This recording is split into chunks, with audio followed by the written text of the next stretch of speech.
Saat ini kita akan masuk untuk berdiskusi mengenai tata cara pemberian umpan balik. Kita sudah mengikuti materi mengenai bagaimana cara menjadi tutor dan bagaimana peran kita sebagai instruktur dalam proses alih keterampilan klinik. Dan salah satu komponen penting dari peran kita sebagai tutor maupun instruktur adalah kemampuan kita untuk memberikan umpan balik kepada mahasiswa terkait performanya. Nah, itu akan kita sama-sama bahas dalam materi ini. Kita akan mulai dengan definisi dan manfaat umpan balik, bagaimana pentingnya umpan balik yang efektif diberikan kepada mahasiswa, dan prinsip-prinsip pemberian umpan balik yang efektif. Nah, sebenarnya prinsip dasar umpan balik itu hampir sama dengan mengapa mayoritas, tidak semua orang, tapi mayoritas baik laki-laki maupun perempuan, tua maupun muda, itu membutuhkan sebuah cermin. Jadi kalau pagi-pagi setelah bersiap dan akan berangkat untuk beraktivitas, rutinitas yang biasanya dilaksanakan adalah kita mencari cermin untuk melihat apakah tampilan yang kita harapkan sudah sesuai dengan aktivitas yang akan kita jalankan. Kenapa kita mau melihat cermin? Kenapa kita mau bercermin? Karena kita ingin mendapatkan informasi mengenai keadaan kita saat ini. Apakah ada yang perlu diperbaiki ataukah sudah sesuai? Nah, prinsip ini adalah prinsip yang sama dengan umpan balik.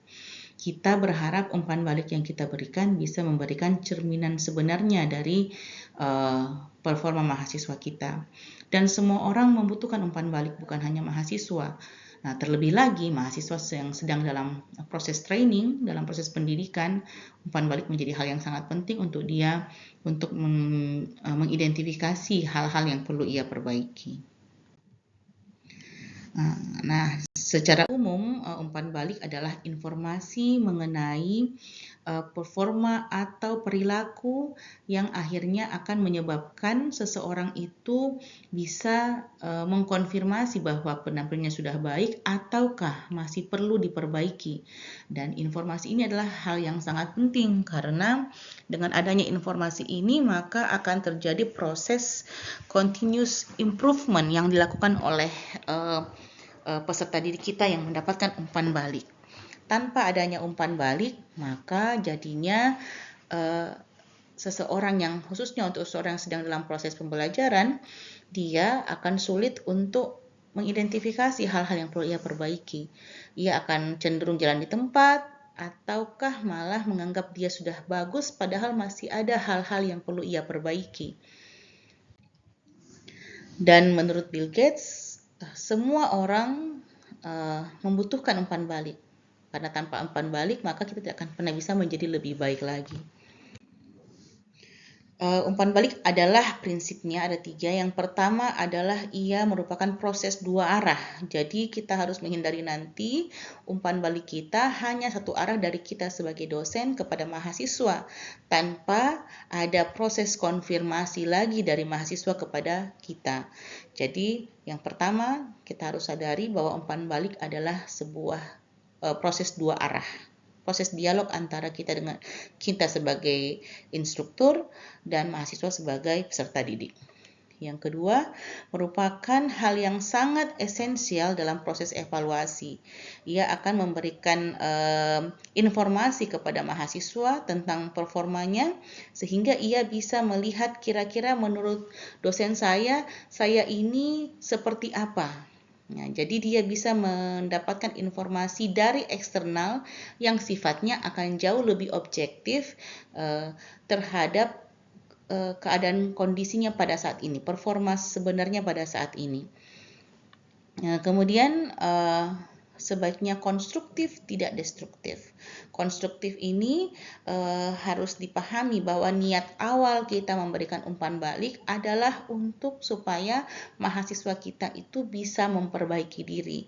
Bukan media kita menyalurkan kejengkelan kita terhadap ketidakmampuannya.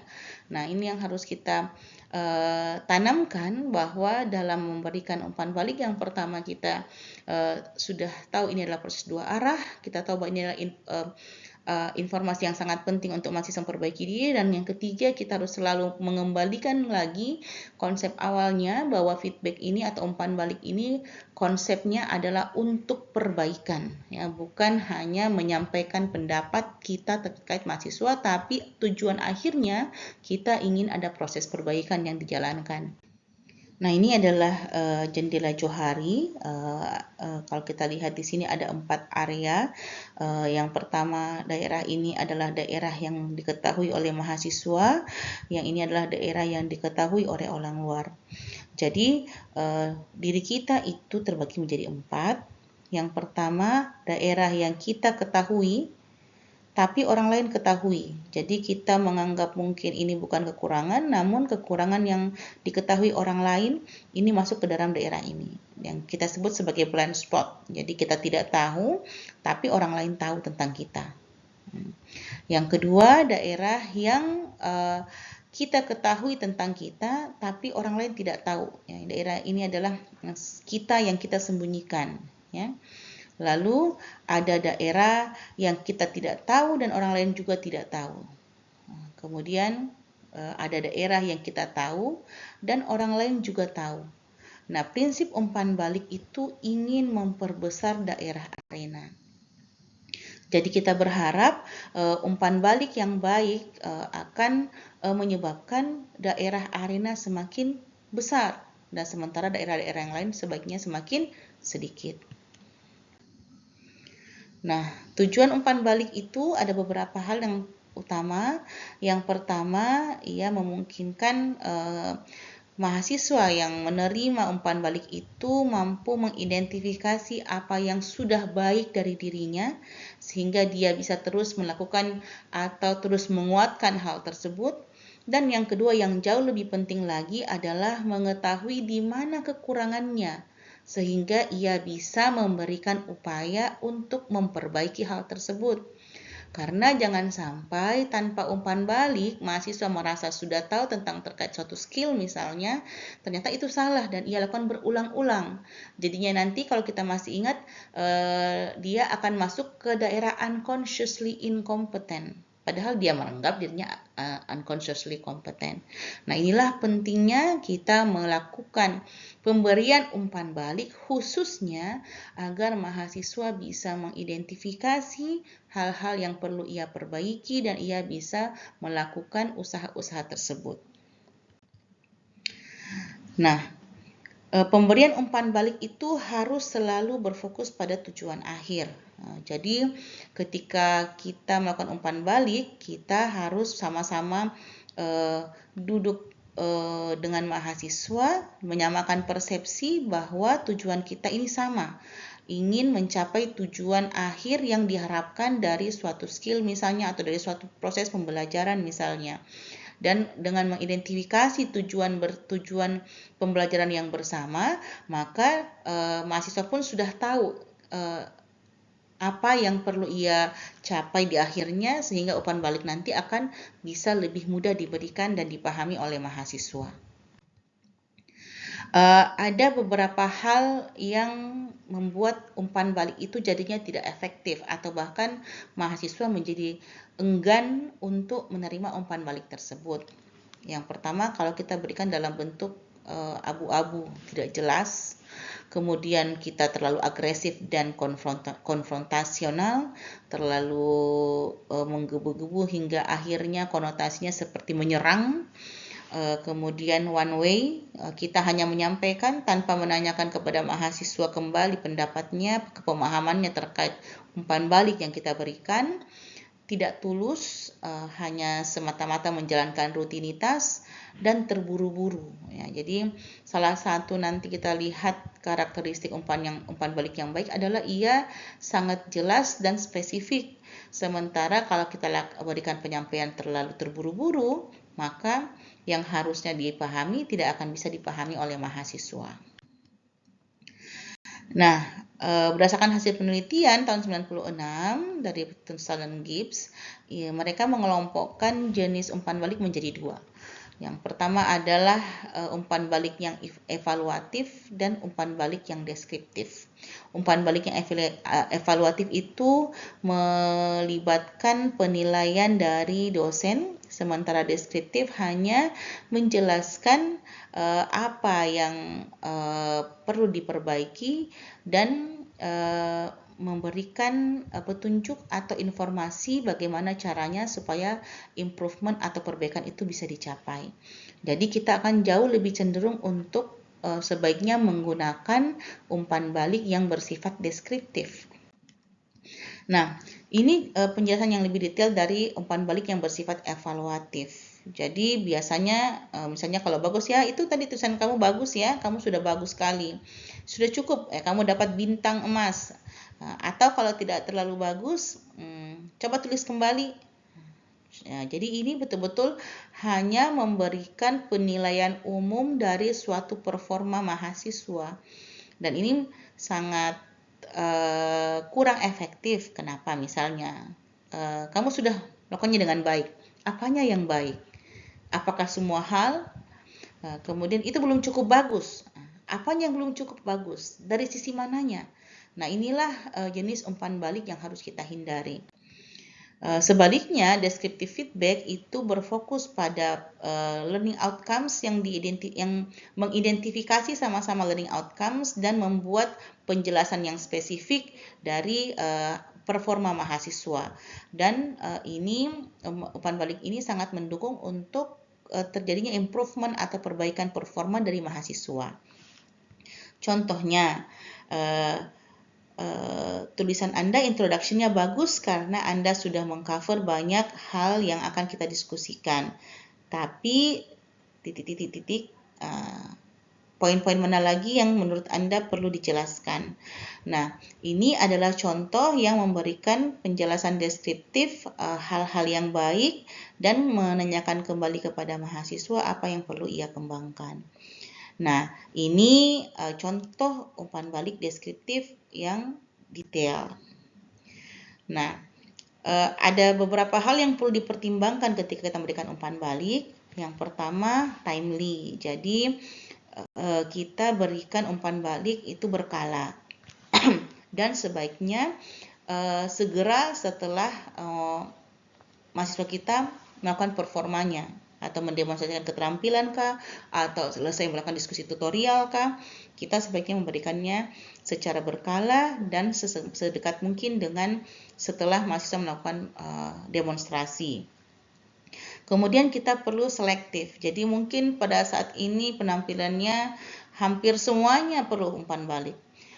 Jika tidak memungkinkan untuk menyampaikan semuanya, maka mungkin kita pilih beberapa poin utama dulu kita sampaikan, kemudian kita berikan kesempatan untuk mengulang lagi, baru kita masukkan lagi beberapa poin tambahan yang masih perlu ia perbaiki.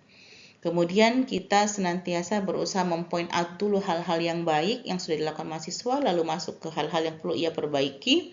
Dan kita sebaiknya memberikan masukan, bukan hal yang in toto atau hal yang mutlak harus dilakukan oleh mahasiswa. Karena nanti proses umpan balik itu harus dua arah, dia boleh memberikan usulan terkait apa hal-hal improvement hal-hal yang perlu ia lakukan untuk bisa melakukan perbaikan.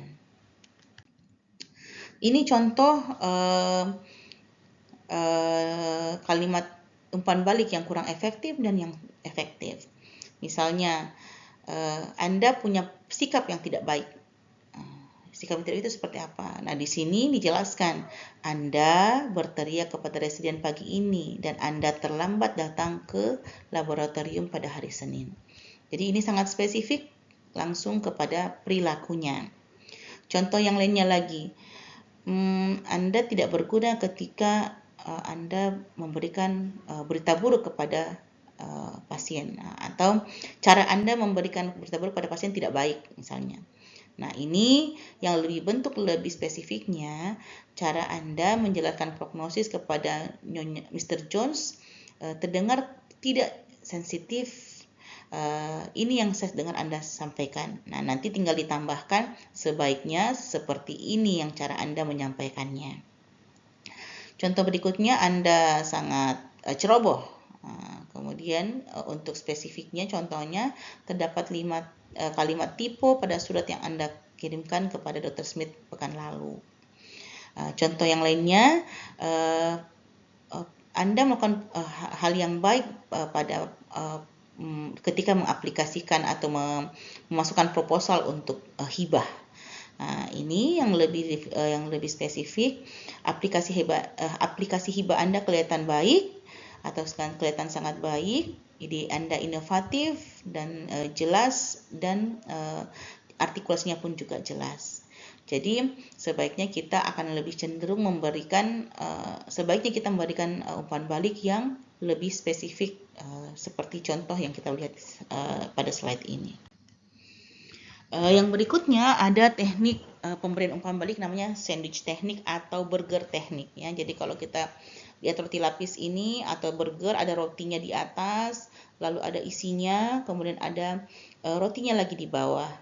Jadi caranya adalah kita berikan dulu roti yang di atas. Jadi roti di atas itu berisi tentang informasi-informasi positif yang telah ia lakukan. Jadi sangat spesifik juga harus untuk pemberian informasi positifnya. Lalu masuk ke middle layer, hal-hal yang perlu ia perbaiki.